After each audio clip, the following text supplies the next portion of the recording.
Contudo, manchete do Duque. Fiquei curioso, essa manchete do Duque. Vem ali um senador que faz raio-x. Raio-x de quê, Duque? Ele não... Se entregou. Se entregou. Eu ia dizer você, que ele né, não Fran? veio hoje, mas eu creio que eu consigo explicar a Pois nos manchete. ajude, Franz. Quem é esse senador? É o senador Marcelo Castro. Ah, muito O bem. senador Marcelo Castro, ele que está confiante. Tem áudio dessa confiança do Marcelo Castro em relação ao pleito estadual, principalmente o candidato ao governo do PT, Rafael Fonteles. Vamos lá, senador Marcelo Castro, então, tira o raio-x do voto casado. Vamos ouvir o que diz o senador do MDB. Presta atenção no que eu vou dizer aqui. O eleitor vai para a urna, 80% do eleitor vai votar no Lula. Uns 70% vão votar no Elton Dias. 80% dos votos de deputado federal vão ser no nosso candidato. 80% dos votos de deputado estadual vão ser no nosso candidato. Aí o eleitor vai e vota nos nossos deputados, vota no Lula, vota no Elton. Aí ele vai deixar de votar no Rafael para votar o Silvio lá do outro lado. Não tem lógica. Ele vai pegar a chapa e vai votar no Lula, vai votar no Elton, vai votar nos nossos deputados estaduais e federais e vai votar no Rafael. Ah, agora eu entendi. Mas, Franz, pensando bem, a eleição do Marcelo para o Senado foi assim, né? Um voto casado. Justamente ele Só que na época ele era casado com o Ciro, né? Isso mesmo, ele acredita em um movimento similar. Ele acredita em um movimento similar ao que aconteceu na eleição dele para o Senado. Naquela época, o ex-governador Wilson Martins, que era da oposição, ele aparecia na liderança nas pesquisas de intenção de voto, até bem próximo da véspera da eleição, mas o Marcelo Castro ele conseguiu ser eleito com a força desse voto casado. Então ali no momento, na hora da votação, ele conseguiu a segunda vaga para o Senado, ficou cerca de 2 pontos percentuais atrás do ministro Ciro Nogueira na votação oficial.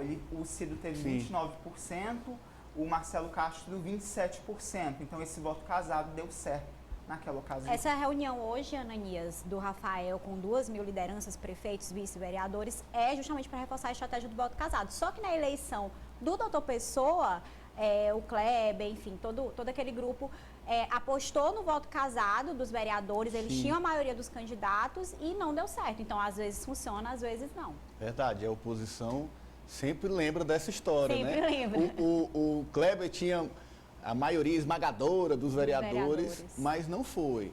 Já a gente amplia para as análises dos jogadores e jogadoras, mas antes ele também fala do voto de liderança, uma coisa que está sendo muito discutida nessa eleição, os apoios.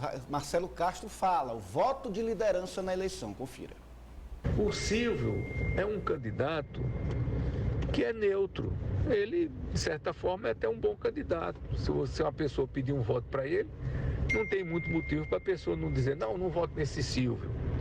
Mas ele não é um candidato que emocione, que desperte paixões, que mobilize multidões que vão atrás dele, de jeito nenhum. Ele vai ter os votos aí em cabeceiras, os votos que a liderança der para ele. Ele vai ter os votos de São Raimundo Nonato, os votos que a liderança der para ele. Se deixar o povo livremente, quem é que vai votar nele? Qual é o voto que tem para ele? Não tem. O voto dele é como o voto do Rafael. Vai ser o voto das lideranças. Como o nosso grupo é muito maior do que o deles, é claro que as pessoas que vão votar no nosso candidato vão votar no Rafael também. Olha aí, Ari. Sincericídio, né? Cíntia. Sincericídio, Cíntia? É um ataque de sincericídio. Pelo que eu entendi aí, ele disse, olha, não temos candidatos com grande apelo popular. O que ele está dizendo é que nenhum candidato estimula o voto por emoção, que é um voto muito, por exemplo, caracterizado no voto do Lula, no voto do Bolsonaro. O eleitor bolsonarista é aquele cara que vota sem razão, ele vota ali pela paixão que ele tem na figura do presidente. E o do Lula também tem muito do voto da emoção, quando a pessoa vê o candidato, o Lula, e fica olhando e se empolga, tem gente... Não, ele diz, olha, o Rafael e o Silvio nem fedem nem cheiram.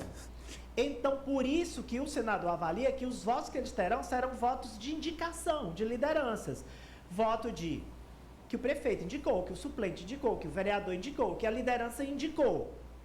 Agora, esse áudio é bem mais longo, foi um áudio que ele mandou ao Rochinha, lá de Cabeceiras, que é cunhado do Marcelo, e ele faz a Cíntia usa a palavra sincericídio, ele faz uma série de análises bastante sinceras neste áudio. Eu mandei o áudio, eu recebi também este áudio, viu, amigo do Duque, para que o presidente regional do Progressistas... Ari, pois não. Deixa eu concluir, aí a gente vai para as reações. Para as reações. Viu? React. O react, porque no final ele faz a previsão da votação. A gente já mostrou aqui, foi até duelo de manchetes, você lembra, né? Lembro. A manchete da Sávia com a manchete do Ari, previsões da oposição e da situação sobre o resultado da eleição. E aí Marcelo faz mais uma previsão. Confira. O único problema que o Rafael não está ainda à frente nas pesquisas é porque ele é desconhecido. O Rafael ainda é desconhecido, a última estatística que nós temos, por 30% da população do interior e por 40% da população da capital. À medida que a gente massificar o nome dele, que ele se tornar conhecido, você vai ver, ele passa na frente das pesquisas e vai ganhar essa eleição por mais de 200 mil votos. Depois nós vamos conferir.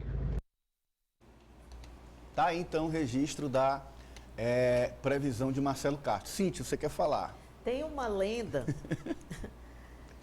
que é uma história que é contada sobre as eleições, quando Marcelo foi eleito senador. Ele estava atrás nas pesquisas e Sim.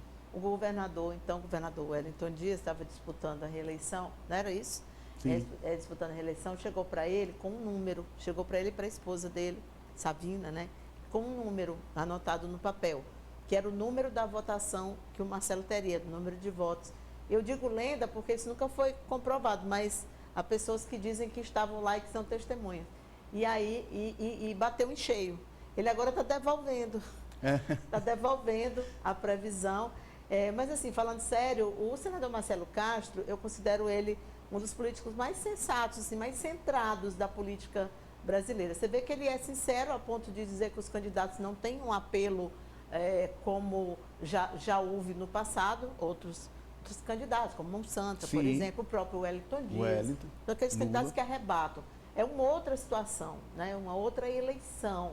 É bem diferente, realmente. E ele está só comprovando aquilo que a gente já vem dizendo faz tempo, que eu uso sempre uma palavra para descrever essa eleição, que é a eleição terceirizada, não é uma eleição que você vai pegar o voto com o eleitor, você terceirizou. Quem vai fazer isso é a liderança. Eu não sei se isso é uma boa estratégia, vamos ver ainda, né? Mas a estratégia adotada vai ficar marcado como estratégia dessa eleição. A gente lembra que no período mesmo de pré-campanha, tinha muito discurso da oposição dizendo, olha, estamos pela primeira vez estruturados, um grande número de prefeitos, um grande número de lideranças, apoiando esse grupo, esse projeto.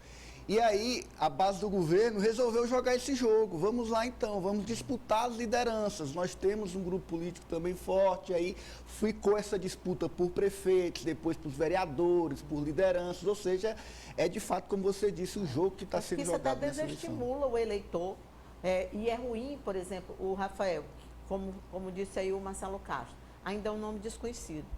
Por incrível que pareça, é uma coisa boa para ele, porque ele está se apresentando ao eleitor. Já falei isso aqui ontem. Mas, ao mesmo tempo, ele não se apresenta para o eleitor, porque vai estar lá aquela liderança. Sim. Né? Assim, ele não tem também tempo hábil para fazer isso. Mas eu acho que realmente é uma estratégia a ser conferida. Se vai dar certo ou não vai dar certo, se vai ser replicada em eleições posteriores ou não. Vamos lá, Ari, para as reações. Vamos lá. O deputado estadual Júlio Arcoverde, o presidente do Progressista,